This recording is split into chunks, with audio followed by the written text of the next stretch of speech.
Hello everyone. आज हम आपको बताएंगे कि पेपर लीक पर क्या-क्या देश की हानियां हैं ना। तो स्टार्ट करते हैं।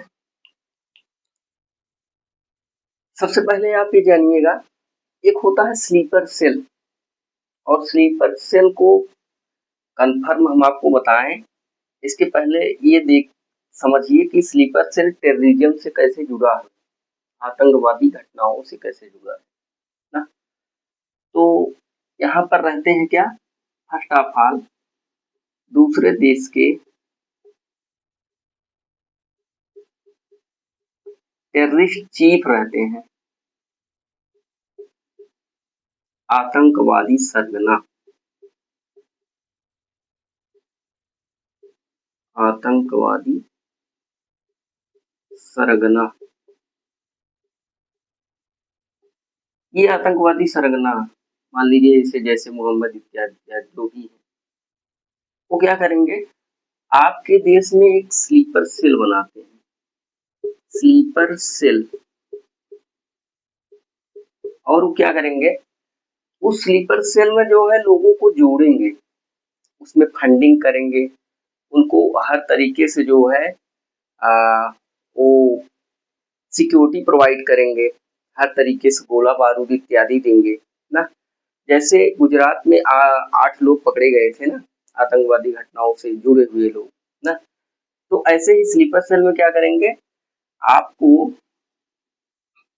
पैसा मिलेगा, पैसा मिलेगा। और जब आपको पैसा मिलेगा, आपको उस देश के खिलाफ करेंगे ना। और जब उस देश के खिलाफ करेंगे तो ज्यादा अमाउंट में जब आपके पास पैसा मिलेगा, यहाँ पर पेपर लीक से और टेररिज्म से इस प्रकार से आप रिलेशन समझ सकते हैं। जैसे कोई कैंडिडेट है और वो स्लीपर सेल से जुड़ा हुआ है ना। स्लीपर सेल का सामान्य घटनाएं आप ऐसे समझ लीजिए कि जो आपके टेररिस्ट चीफ रहते हैं वो आपको हायर किए रहेंगे, फंडिंग दे करके आपको बहला फुसला करके आपके ही देश के विरुद्ध कर देंगे और आपको खूब पैसा देंगे ना। फिर उसके बाद क्या कर सकते हैं, वही पैसा लगा करके जब आपके देश में पेपर लीक होगा तो क्या करेंगे, 25 लाख 30 लाख रुपया दे करके वही पेपर खरीद लेंगे।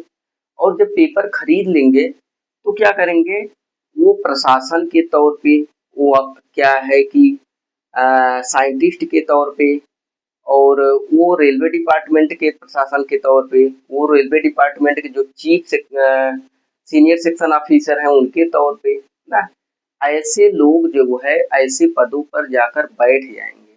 डीएसपी एसपी कोई भी पद हो ना, ऐसे पदों पर जब जाके बैठ जाएंगे और उनका काम क्या रहता है, वो शांतिपूर्वक अपने टेररिस्ट जो चीफ रहते हैं उन्हीं को सुनते हैं ना। शांतिपूर्वक जो है प्रशासन के जैसे ही काम करेंगे। या आपके साइंटिस्ट चीफ हो गए मान लीजिए आपके देश के, तो वैसे सेम जो है जैसे करना चाहिए वैसे ही करेंगे ना। लेकिन क्या होता है कि जब जो है उनके आका टेररिस्ट चीफ जो आतंकवादी सरगना है, वो क्या करेंगे, आपको आदेश दे देंगे ना। और जब आदेश दे देते हैं स्लीपर सेल को, उनके पास पैसा दिए रहते हैं, उनके पास गोला बारूद दिए रहते हैं, और क्या दिए रहेंगे, ऐसे डिफरेंट जो है मान लीजिए बम बनाए रहेंगे तो वो सब देंगे आपको ना, जो कि आप जो है आसानी से उस घटनाओं को आप अंजाम दे सके, ऐसी ऐसी चीजें आपको प्रोवाइड किए रहेंगे। तो जैसे ही क्या करेंगे, टेररिस्ट चीफ स्लीपर सेल वालों को दे देंगे आदेश कि इस देश को बर्बाद कर देना है या इस देश को अब जो है अटैक कर देना है। और जब आप देखोगे आपके ही सिस्टम में ऐसे अनेक स्लीपर सेल के लोग जुड़े रहेंगे, क्योंकि जब पेपर लीक होता रहेगा तो 25-30 लाख रुपया उनके लिए नॉर्मल है, बहुत अमाउंट में उनके लिए उनकी फंडिंग होती है, करोड़ों के अमाउंट में ना। तो पेपर खरीद करके एग्जाम में बैठेंगे, उसके बाद पास हो जाएंगे, वो प्रशासन के तौर पे आ जाएंगे, वो आपके जो है रेलवे डिपार्टमेंट में आ जाएंगे, वो आपके जो है जो भी मतलब देश की आंतरिक सुरक्षा देखने वाले जैसे ईडी, सीबीआई ऐसे सभी पदों पर वो बैठ सकते हैं।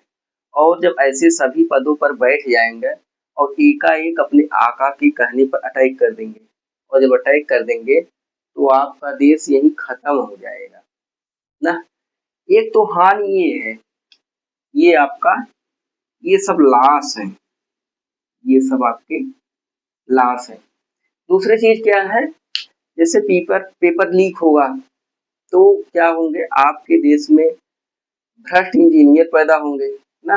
और जब भ्रष्ट इंजीनियर पैदा होंगे तो जैसे बिहार में इस समय पुल बराबर गिर रहा है ना, एक एक करके, ऐसे ही वो क्या करेंगे, आएंगे पुल बनाएंगे और 10 से 5 साल चलेगा वो पुल गिर जाएगा, या 21 साल चलेगा वो पुल गिर जाएगा ना। तो इन सभी घटनाओं से हमको जो है इस बात को सीखना चाहिए कि इसको जो है कड़ी निगरानी में आप जो है पेपर को रखिए ना। दूसरी चीज क्या है, अगर आप कराना ही चाहते हैं पेपर, तो जैसे आप धारा 370-35 से लागू किए थे, तो उसमें जो विरोधी नेता थे उनको आप जो है अरेस्ट कर लिए थे। कितने दिन के लिए अरेस्ट किए थे, हाउस अरेस्ट, 1 महीने 2 महीने जो भी किए होंगे। जैसे ही आपने सब जो है धारा 370 हटाया, 35 से हटाया, उसके बाद जो है उनको फिर से लाया ना। ऐसे ही आप क्या करिएगा कि जो भी पेपर कराने वाले लोग हैं उनको 1 महीने 15 दिन अरेस्ट कर लीजिए, हाउस अरेस्ट कर लीजिए। जो पेपर हो जाए उनसे पेपर बनवाइए, प्रिंटिंग कराइए, सब कुछ कराइए। जब पेपर हो जाए उसके बाद उनको आप निकाल लीजिए। ऐसे कार्य करेंगे तो शायद पेपर जो है लीक होने से रुक पाएगा। और एक चीज ये है, नाराजगी जो है सरकार से, नाराजगी ये है कि जब कोई भी पेपर होता है, किसी भी सेंटर पर बच्चे जाते हैं तो क्या करेंगे, आप उनका रक्षा सूत्र कटवा देंगे, आप उनके गले में जो माला रहेगा वो निकलवा देंगे, आप उनके सॉक्स चेक करेंगे, शूज चेक करेंगे, उनसे पॉकेट चेक करेंगे, और जो महिलाओं के हैं उनके मंगलसूत्र निकलवा देंगे, उनके जो है डिफरेंट टाइप के जो ऑर्नामेंट्स हैं आप निकलवा देंगे ना। और एक एक पॉइंट टू पॉइंट आप डिनोट करते हैं कि ये तो नहीं है, यहाँ तो नहीं है, वहाँ तो नहीं है। सेंटर पर चेक कर रहे हैं, अच्छी बात है, लेकिन आपके जो सिस्टम में लोग बैठे हैं उनको भी आप चेक कीजिए ना। बिना उनके चेक किए ये जो है रुक नहीं पाएगा। और इसलिए नहीं रुक पाएगा क्योंकि जब वहीं पर पेपर बिक जाएगा तो यहाँ कैसे आएगा। यहाँ पर आने का सेंस यही है कि जब वहाँ पर ही बिका रहेगा तो सही रूप में न्यायपूर्वक पेपर नहीं हो पाएगा। और अंत में यही कहना है कि these are the most important points of view for me and you and everybody which is present here.